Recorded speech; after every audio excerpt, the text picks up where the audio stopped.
Hello everyone, welcome back to the channel. So guys, in today's video, I'm going to be explaining all the important RedotPay card fees and charges so that you know exactly what to expect before getting either the virtual card or the physical card. Now, if you don't have a RedotPay account yet, you can just simply use the link that is given in the description. If you do so, you are going to get $5 sign-up bonus absolutely for free. Now, first of all, let's understand the card issuance fees.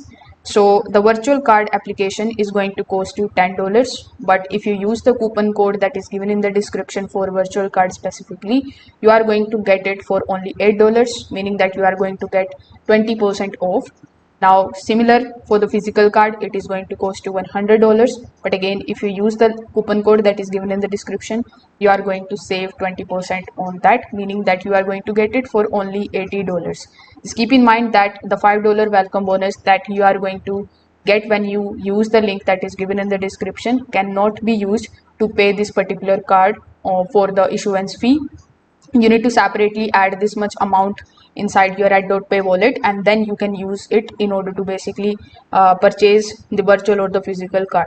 However, those $5 you can definitely spend them wherever you want. Those are definitely your money.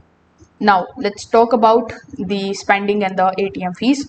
So here, payments made in your card's default currency are absolutely free.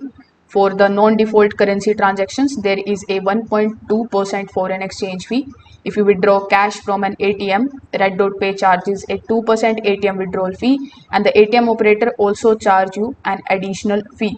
So you need to keep this thing in mind. Now, converting the crypto to the fiat for the card spending carries a 1% convenience fees or conversion fees. The good news here is that there is no annual fees, no inactivity fees, or no card termination fees, while card renewal before expiry is generally free.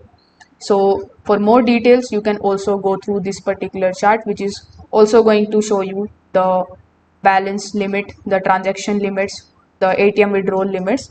You can also check these out inside your RedotPay application. So if this video helped you out, make sure that you like this video and subscribe to the channel. Thanks for watching.